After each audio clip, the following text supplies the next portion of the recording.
Hello, dear sisters. This is the Watch Maiden, and I have got a very, very interesting video for you, and it's a long one.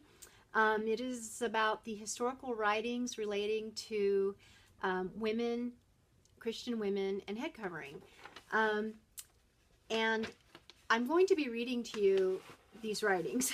Now, it's long, and in fact, I was doing this video. I did a whole hour and wasn't finished, and then my computer stopped before I was done, and I thought, or my iPad, and I thought, well, okay, I'll just go upload it to YouTube, and then I'll do part 2, pick up where I left off, you know. And I'm going a little crazy. I got a lot of irons in the fire right now. I leave tomorrow to go see my grandkids for 5 weeks, and I woke up this morning, I'm like, I've got to get this out, because I've been doing some reading and research on this, and I'm blown away by the amount of material that I found.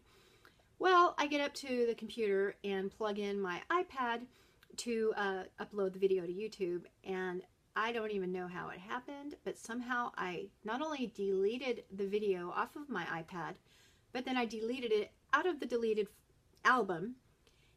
Therefore, it is not recoverable, and I wasted an entire hour.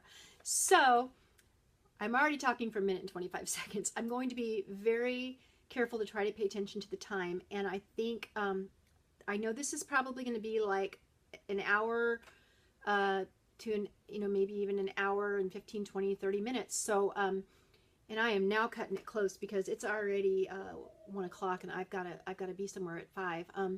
Okay, so what I'm going to do is I'm going to stop the video at like 30 minutes to 40 minutes, and then start the next part, and then just do that until this is done. But I really felt like I wanted you to have this information.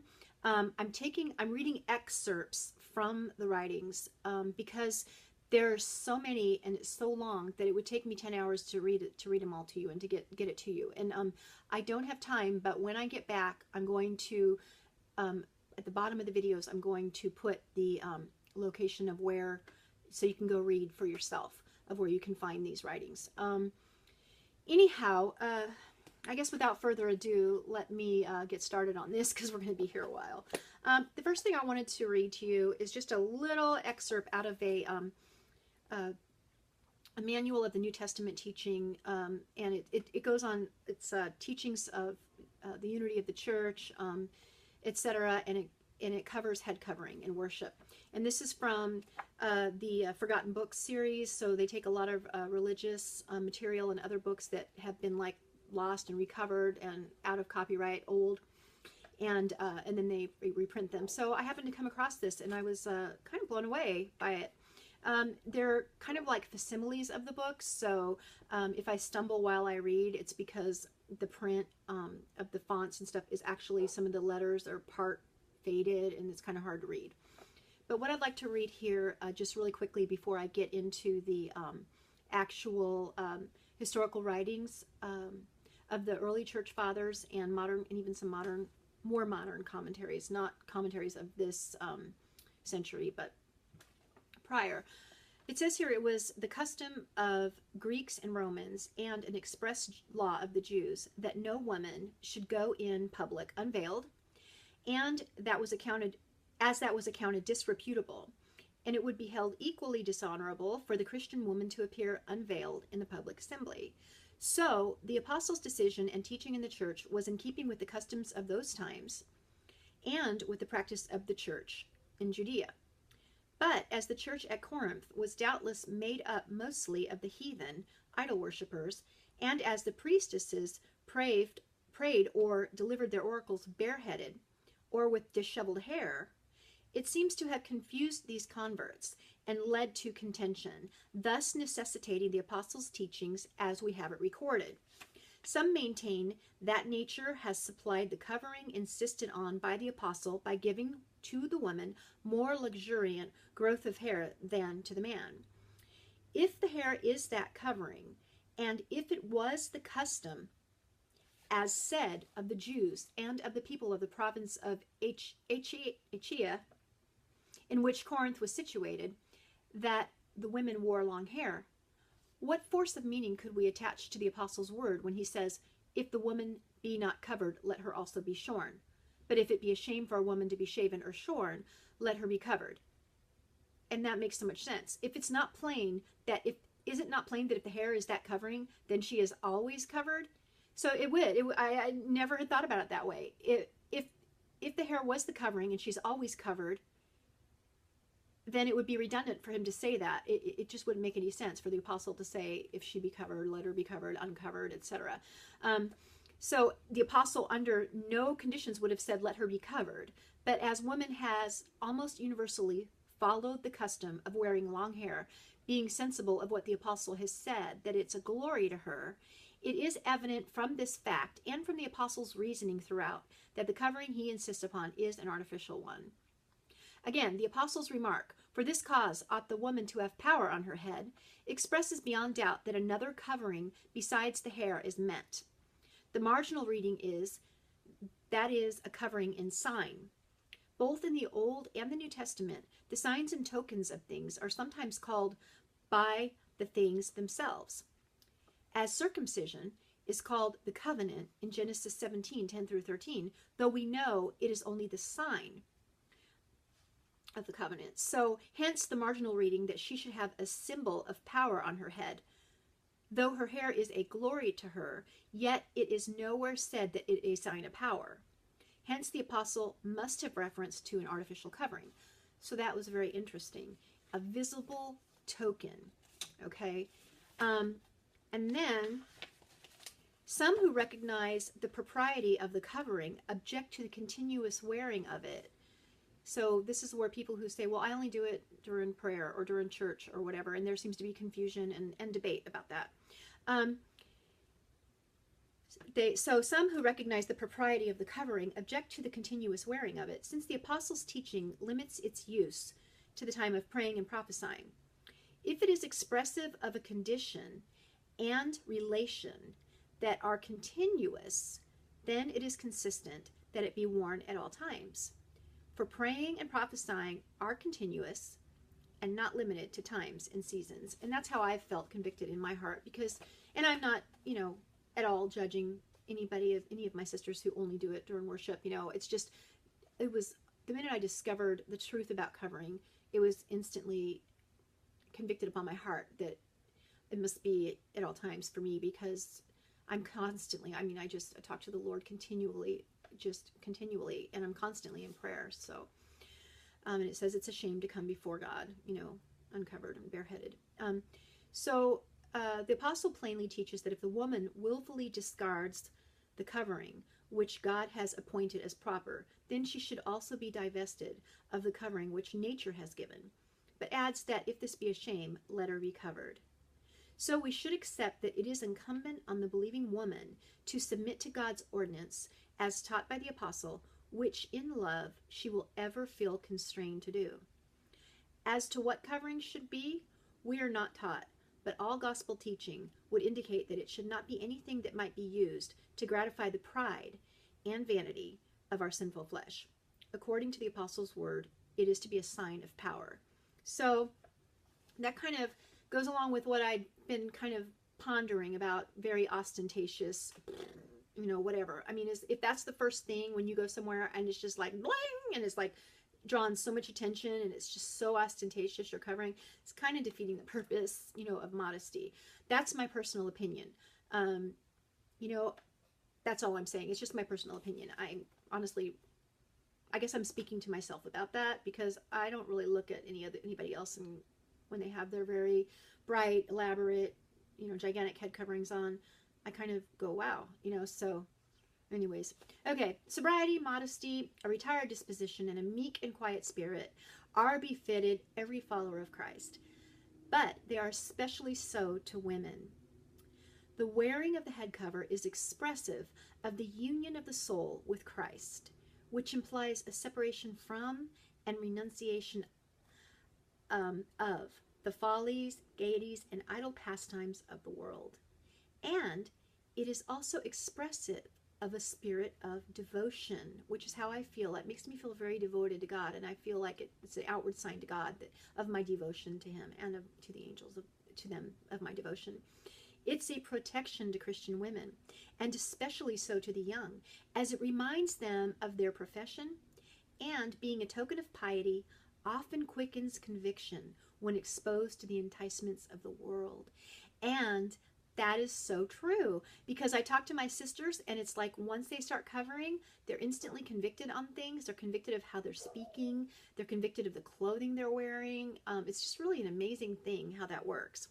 Now, there is no saving virtue in the head cover, as it confers no righteousness. So it's not going to save you and get you into heaven if you put your head covering on. It's not like a magic salvation cloth. But to a sincere person, it is a constant reminder of the high calling to shine as a light in a wicked world, and of the inconsistency of any conduct at variance with the outward sign, which implies submission, resignation, faith, love, and obedience to Christ. Well, I was blown away when I read this, because this is exactly what the Lord was showing me. So I got super, super excited and did a happy dance when I read this paragraph, because I felt like it was confirmation that I was hearing from God. And, you know, when you're trying to hear from God and get instruction, you get confirmation like that. You know what I mean? It's super exciting. Now, it says here that every believing woman should willingly submit to the teaching of the apostle. Okay, and that's just a little portion from that section and everything. And I'm already getting super, oh my goodness, I'm getting super dry mouthed here. I'm coming down with something, and you know what, I may have to, I don't know how to do all this stuff on this thing, and my son's coming down, and hang on, and he's coming down to come stay with us in the end of November, because he's going in the Air Force as an officer. And so he's very good technically, and I'm going to teach him. I'm going to have him teach me how to do this stuff. And I'm so sorry I'm drinking out of this thing, but just give me a second. I'm going to have to take a few drinks throughout this video, because I am definitely coming down with some sort of, I don't know, it's making me very dry and very exhausted. Okay, now what I'd like to do is read from some earlier church fathers, preachers, teachers, etc. I was actually really, really shocked that there was this much material out there, and there's probably even more. I am now like on this journey to uncover it all. I also wanted to do a secular, like a study on secular issues with hair and coverings as well. But since I'm already at 12 minutes, I'm going to just go ahead and start reading. I'm going to tell you who wrote this little, you know, whatever, and, you know, where they're from, how, you know, when they were born, etc. And since there's so much material, I'm only taking little excerpts that stay on topic specifically to the woman regarding the hair covering, because otherwise, like I said, we would be here forever and you all would be going to sleep.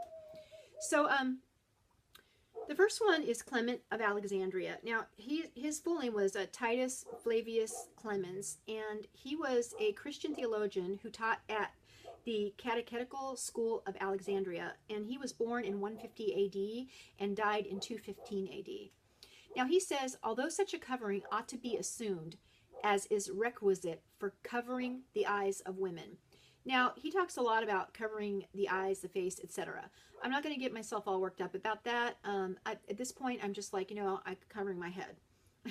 And so I don't want you all to get worked up either. But I'm just going to read that, you know, even though he kind of is talking about veiling the face, he's also saying that obviously in, you know, his time, and this was written in 195, the women were covering.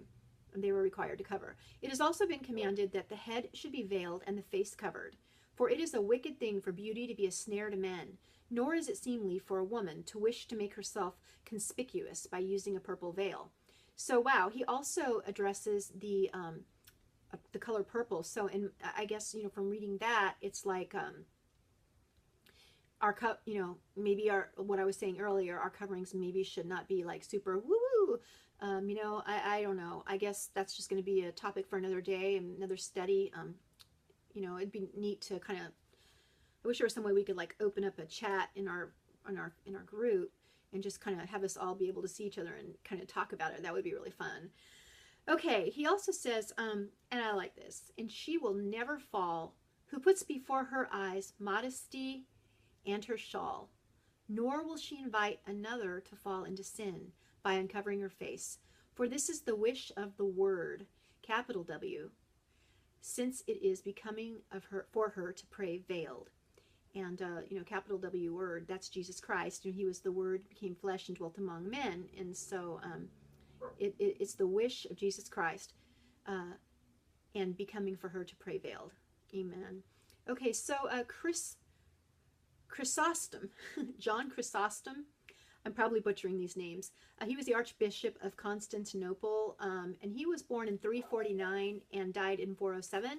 And he wrote this, I don't actually know when I didn't get that when he wrote this, but he said, God's face is uncovered. Angels in his presence are veiled. Man's face is uncovered. Woman in his presence is to be veiled. For her not to be so would, by its indecorousness, offend the angels. She, by her weakness, especially needs their ministry. She ought, therefore, to be the more careful not to offend them. Okay, now, Tertullian, Quintus Septimius Florens Tertullianus. He was a Christian author from Carthage, which was the Roman province of Africa, and he was born in 155 and died in 240 AD. And these were written around 198 time frame, so 198 AD. Now he says, demanding then a law of God, you have that common one prevailing all over the world, engraved on the natural tables, to which the apostle too is wont to appeal, as when in respect of the woman's veil, he says, does not even nature teach you?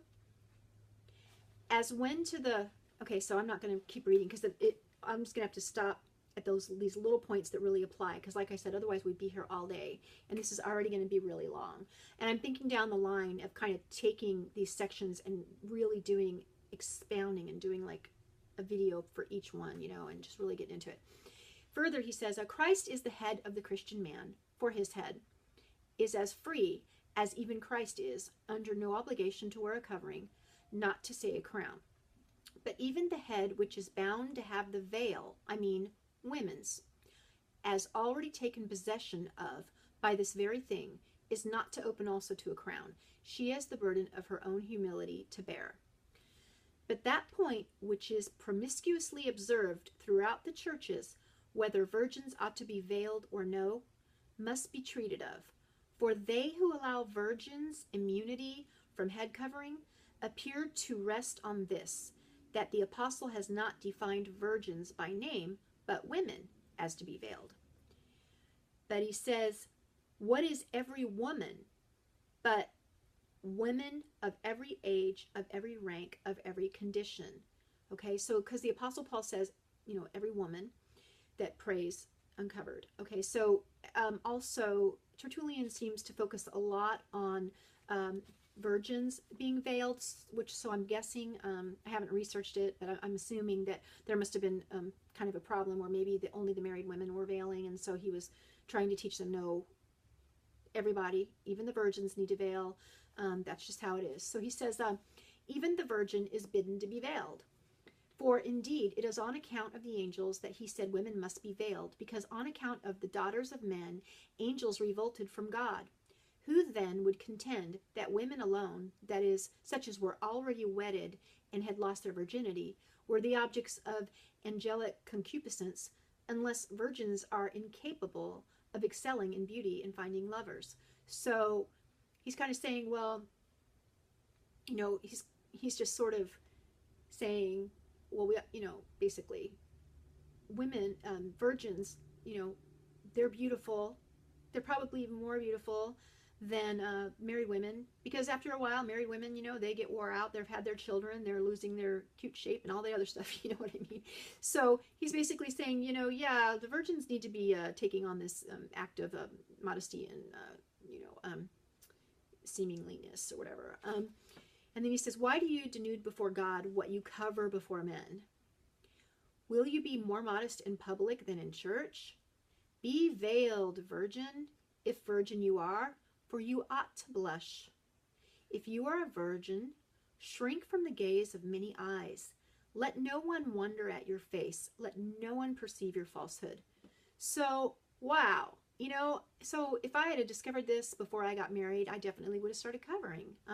It's just kind of blowing my mind. Then he says, nay, rather, banish quite away from your free head all this slavery of ornamentation. Okay? In vain do you labor to seem adorned. In vain do you call in the aid of all the most skillful manufacturers of false hair. God bids you be veiled. I believe he does so for fear the heads of some women should be seen. So, wow, it's hard to believe that back that far away, in 198 AD, women were doing that, which, I mean, I guess, you know, because we know Cleopatra and all that back in that time, so women have always tried to, you know, attract and be beautiful. It's just, I guess, one of our things. Okay, he says, it behooves our virgins to be veiled from the time that they have passed the turning point of their age, that this observant is exacted by truth on which no one can impose prescription.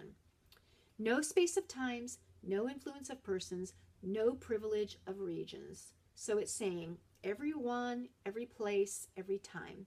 It's not cultural. It's not just for this place. It's not just for married women.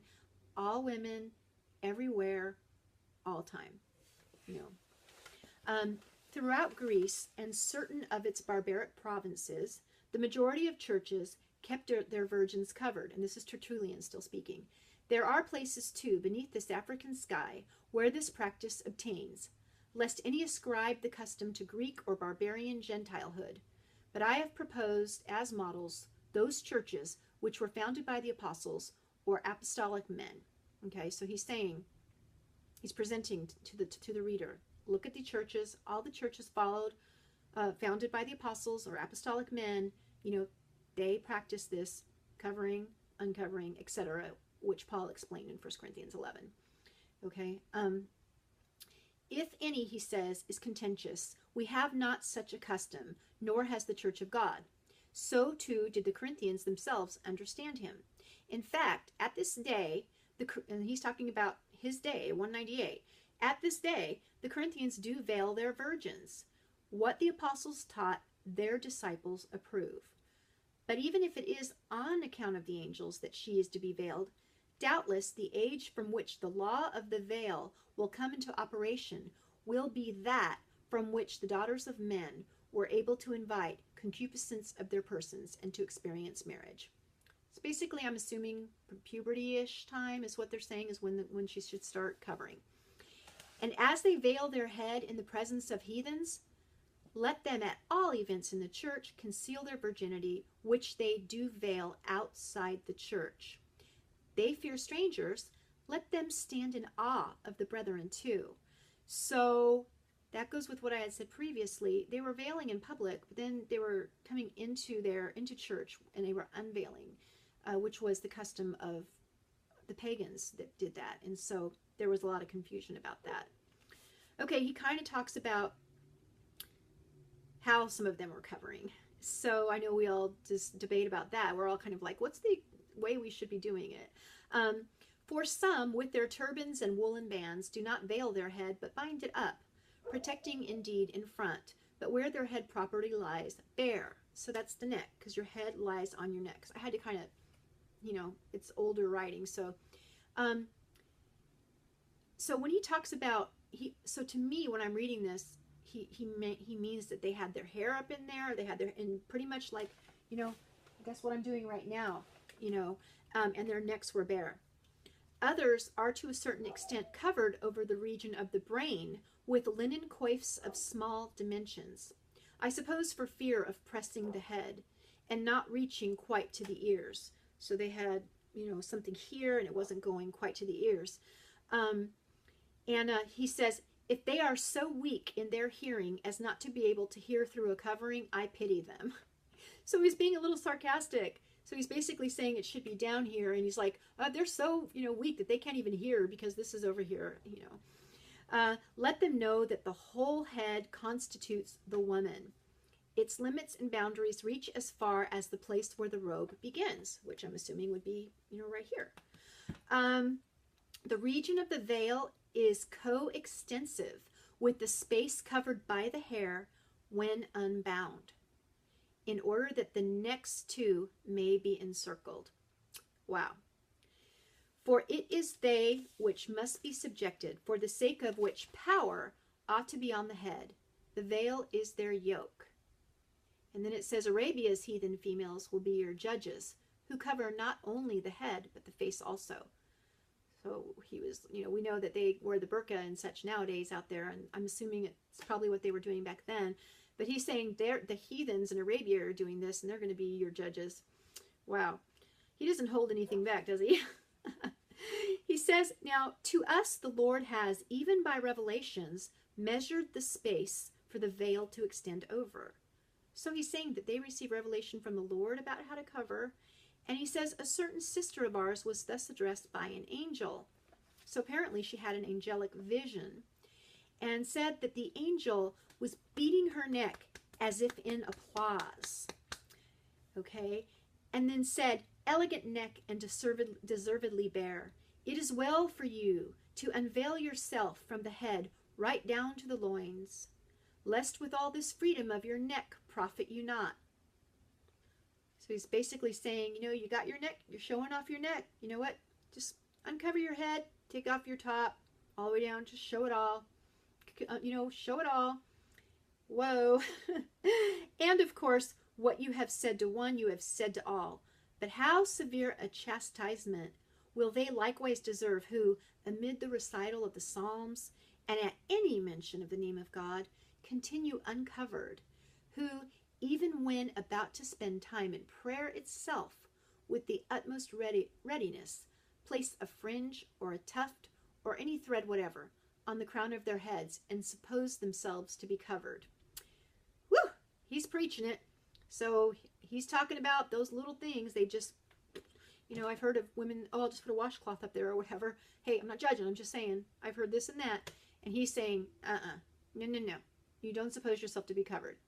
Now, am I making Tertullian my teacher? No, I'm only reading what he said, I find all this stuff quite interesting. So let's see, we're at 27 minutes. I'm going to read a few more and probably stop around 40 minutes and then start part 2.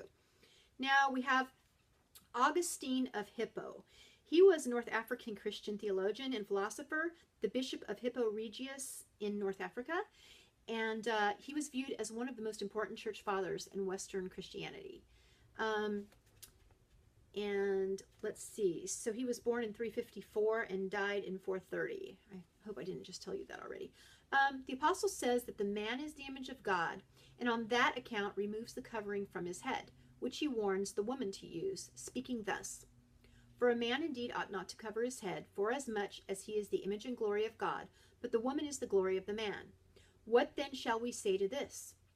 If the woman fills up the image of the Trinity after the measure of her own person, why is the man still called that image after she has been taken out of his side? Or if even one person of a human being out of 3 can be called the image of God, as each person also is God in the Supreme Trinity itself, why is the woman also not the image of God? For she is instructed for this very reason to cover her head, which he is forbidden to do, because he is the image of God. But we must notice how that which the apostle says, that not the woman, but the man is the image of God, is not contrary to that which is written in Genesis. God created man in the image of God. God created he him. Male and female created he them, and he blessed them. For this text says that human nature itself, which is complete only in both sexes, was made in the image of God, and it does not separate the woman from the image of God, which it signifies. For after saying that God made man in the image of God, he created him, it says, male and female. Or at any rate, punctuating the words otherwise, male and female created he them. How then did the apostle tell us that the man is the image of God, and therefore he is forbidden to cover his head? But that the woman is not so, and therefore is commanded to cover hers. And I'm not going to read a bunch more right there because it's just pointing out the woman is to cover hers. And then he goes on to say, the man ought not to cover his head, but because too great a progression towards inferior things is dangerous to the rational cognition that is conversant with things corporal and temporal, this ought to have power on its head. which the covering indicates, by which it is significant that it ought to be restrained. For a holy and pious meaning is pleasing to the holy angels. For God sees not after the ways of time, neither does anything new take place in his vision and knowledge. When anything is done in time and transitorily, after the way in such things affect the senses, whether the carnal senses of the animals and men, or even the heavenly senses of angels. So he's basically saying what we talked about before, this progression towards less, casting off restraint. And we see that in the 20s, the women, they cast off their head coverings, then they cut off their hair, they tossed off their skirts, they began to wear men's pants, they began to cast off restraint. And the progression, and the progression, and the progression to here we are now in 2017. I mean, wow. I can't even talk about it. I don't even want to speak about the words out of my mouth, the things that are going on with women and the behavior. It's just unspeakable, and it's just so heartbreaking. But it begins with taking off the covering. It begins with stopping the modesty, and it just goes from there. As women, we're so quick too, because we just can't help it. It's our flesh. We're so fascinated with our appearance, and we want that attention and everything. It's just blah. But it's our cross to bear. But Jesus says his yoke is easy and his burden is light, and his grace is sufficient. And we desire to please him. He gives us the grace and the strength to get it done. Okay, so another thing he says is that what the apostle meant to signify is plain, and insofar figuratively and mystically, because he was speaking of covering the head of the woman. Okay, so he says, why is the man on that account not bound to cover his head? Because he is the image and glory of God, while the woman is bound to do so, because she is the glory of man. Okay, so I think with that, I'm going to stop right here, because the next one I'm going to do quotes from commentaries by some Christian leaders as early as 1600 on up. And so I'll go ahead and stop here, and then I'm going to pick up where I left off. That way my video doesn't shut off, and you all can watch this in segments, because there's quite a bit written in the next one. So, okay, God bless you, and I'll see you in a couple seconds.